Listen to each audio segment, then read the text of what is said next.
Endurance और commitment का सही मतलब आत्मसात करने के लिए, मन बुद्धि में गहरे उतरने के लिए डेविड गॉगिंस का ये अनुभव सुनिए। पहले दिन की सच्चाई। डेविड कहते हैं कि नेवी सील ज्वाइन करने के लिए मुझे 2 महीनों में करीबन 50 केजी वजन कम करना था। मेरा प्लान था कि मैं बहुत कम खाऊंगा, दिन भर पानी पीऊंगा और पागलों की तरह एक्सरसाइज करूंगा। डेविड कहते हैं कि पहले दिन मैं बहुत एक्साइटेड था। मैंने करीबन 3 माइल यानी करीबन 5 किलोमीटर दौड़ने का फैसला किया। दौड़ शुरू करने से पहले मन पूरी तरह फोकस था। डेविड कहते हैं कि I was committed to finding the greatness inside of me. मैंने घड़ी पर टाइमर लगाया और दौड़ना शुरू किया। फिर 400 मीटर में मैं इतना हाफ गया कि मैं रुका और वापस घर आ गया। डेविड कहते हैं कि एक एक कदम मुझे निराशा से भर रहा था। मैं खुद से बेहद नाराज था क्योंकि मैंने खुद को इस कदर बना लिया था कि मैं आधा किलोमीटर भी नहीं दौड़ सकता था। मैं घर आया और सोफे पर बैठा और अपना दुख दबाने के लिए मिल्क शेक और चॉकलेट डोनट्स खाने लगा। डेविड कहते हैं कि फिर मैं रोने लगा क्योंकि जब मैं चल ही नहीं पा रहा तो 2 महीने में वजन कैसे कम होगा। नेवी सील का सपना असंभव था। डेविड कहते हैं कि उस समय जीवन की निगेटिविटी और इनसिक्योरिटी मुझ पर हावी होने लगी। मुझे ऐसा लगने लगा कि लोग मुझे जो गालियां देते थे वो बिल्कुल सही कहते थे। जो लोग मुझ पर शक करते थे वो बिल्कुल सही करते थे।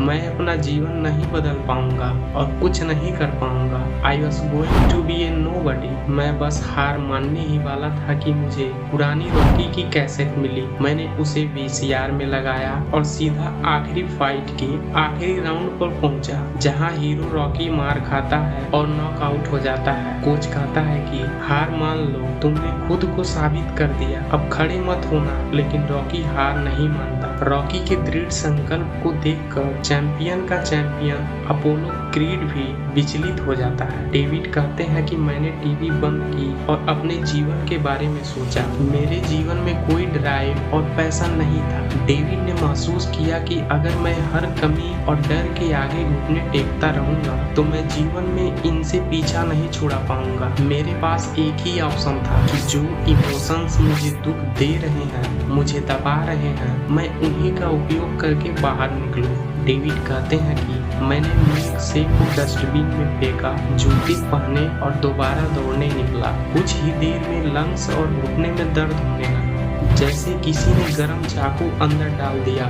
लेकिन इस बार मैं रुका नहीं तो थोड़ी देर में दर्द कम हो गया और मैंने 1.5 किलोमीटर पूरे किए। डेविड कहते हैं कि मुझे पहली बार एहसास हुआ, पहली सीख, सारे मानसिक और शारीरिक सीमाएं असली नहीं हैं। डेविड को महसूस हुआ कि अब तक मैं अपने जीवन में बहुत जल्दी हार मानते आया हूँ, अब मैं ऐसा नहीं कर सकता। डेविड कहते हैं कि मुझे अपने जीवन की सबसे बड़ी सीख किसी किताब से नहीं मिली, बल्कि जीवन की गुणवत्ता सीख मैंने लक्ष्य को अंतिम तक पहुँचा कर पाई है। सीख नंबर 2, कई बुरे दिनों के बाद जीत का एक दिन आएगा क्योंकि लक्ष्य बहुत बड़ा है। डेविड कहते हैं कि पहले दिन दौड़कर मुझे एहसास हुआ कि हर दिन मेरे लिए कठिन से कठिन होने वाला है। मैं हर दिन फेल होने वाला हूँ, हर दिन कमिटमेंट की परीक्षा होने वाली है क्योंकि मेरा लक्ष्य असंभव है, बहुत बड़ा है। डेविड कहते हैं कि मैंने सीखा, कभी उम्मीद टूट जाएगी, कभी शर्म भी आएगी, कभी लगेगा कि मैं कर नहीं सकता, कभी लगेगा कि कुछ भी तो नहीं बदल रहा। आपको फिर भी हर दिन चलते रहना है। इसी को इंडोरेंस और कमिटमेंट कहते हैं। और इंडोरेंस और कमिटमेंट अच्छा नहीं लगता और आसान नहीं होता। डेविड कहते हैं कि मैंने सफल होने के बाद जाना। सीख नंबर 3, बुरे दिन भी आपको सफल बनाते हैं। हम लोगों को लगता है कि बुरे दिन आपको रोक रहे हैं, लेकिन अगर आप कमिटेड हो तो बुरे दिन आपको सफल बनाते हैं क्योंकि अगले दिन आपको और अच्छा करने की भूख होती है और यही बढ़ी हुई भूख या इच्छा सफलता को अपनी तरफ खींचती है। दोस्तों, मैं आपको मोटिवेट करना नहीं चाहता, बल्कि आपकी चेतना में ये बात लाना चाहता हूँ कि अगर आपको डाउट महसूस होते हैं, कभी खुद से शिकायत होती है, तो इनसे डरो मत। ये एंडोरेंस और कमिटमेंट की निशानी है, इनका इस्तेमाल करो। डेविड कहते कहते हैं कि मैंने 2 चीजें करना शुरू की। मैंने इन इमोशंस को फ्लिप करना शुरू किया। सीख नंबर 4, फ्लिप द इमोशन। मैंने खुद को समझाया कि मुझे आज खुद से शिकायत इसलिए है, सेल्फ डाउट इसलिए है क्योंकि मैं कुछ बनने जा रहा हूँ। मेरे जीवन में एक मिशन है,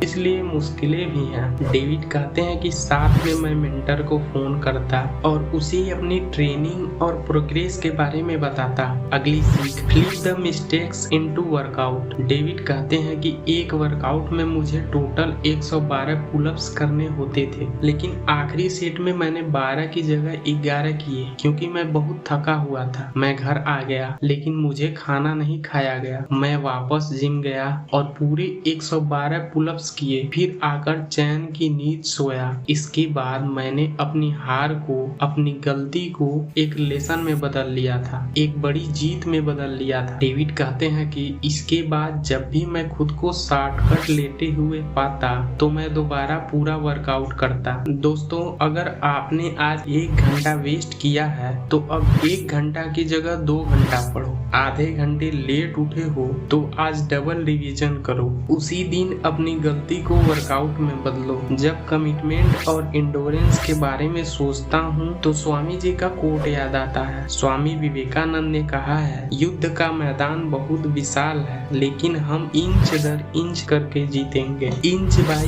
inch we will gain ground. यही इंडोरेंस का सही मतलब है। इंडोरेंस के लिए पहली सीख, सारे मानसिक और शारीरिक सीमाएं असली नहीं है। जब आप डर और दर्द के पार जाते हो तो आपको रियलाइज होता है कि इसको तो मैं सहन कर सकता हूँ और धीरे धीरे ये दर्द कम भी हो जाता है। सीख नंबर 2, कई बुरे दिनों के बाद जीत का एक दिन आएगा क्योंकि लक्ष्य बहुत बड़ा है। सीख नंबर 3, बुरे दिन ही आपको सफल बनाते हैं क्योंकि अगर आप सच में कमिटेड हो तो बुरे दिन आपके जीतने की इच्छा बढ़ाते हैं। सीख नंबर 4, फ्लिप द इमोशन। जब भी आपको लगे कोई चीज या भावना आपको रोक रही है, उसी भावना का उपयोग करो और खुद से पूछो, अगर मैं इस भावना को नहीं छोड़ पाया तो मेरा कितना नुकसान होगा, और उसी की एनर्जी यूज करते हुए एक्शन ले जाओ। सीख number 5, flip the mistake into workout. अपनी गलतियों को वर्कआउट में बदलो। स्वामी विवेकानंद जी कहते हैं कि अगर इंसान को लगता है कि वो अशुद्ध है तो वो मानसिक चुस्ती और इच्छा शक्ति खो देता है।